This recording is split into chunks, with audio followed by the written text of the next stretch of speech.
Hello guys, बताओ मैं school से आके इतना खुश क्यों। मेरा फ्रेंड का ना बर्थडे था और मुझे क्या क्या दिया देख लो। ये है चिप्स, हा भूत हूँ मैं, हा। ये चिप्स तो बड़ा टेस्टी है। चलो इसे खोल के देखूंगी। ये देखो, मुझे दो लॉलीपॉप और एक पेंसिल इरेजर दिया है। देखो राशन की गाड़ी आ गई, मम्मा राशन लेने गई है और सब लोग भी आए हैं। ये जो राशन है ना, ये हमें 1 मंथ में मिलता है एक। और देखो हमको क्या क्या मिला। हमको जितना चाहिए था उतना लाई मम्मा, क्योंकि लिए ना आटा चावल तो मम्मा लाई नहीं।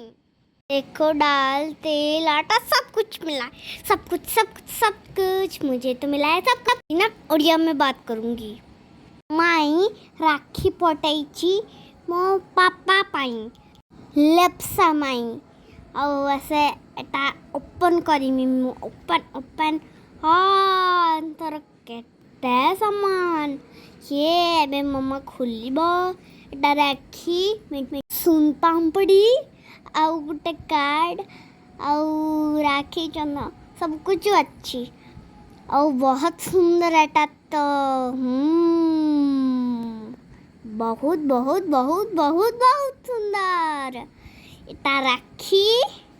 देखो राखी और एटा सुंदर हो चावल।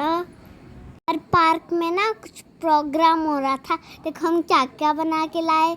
ये दिया मैंने प्लेट बनाई है और इसने मटका बनाई है। देखो कितने अच्छे बनवाई है।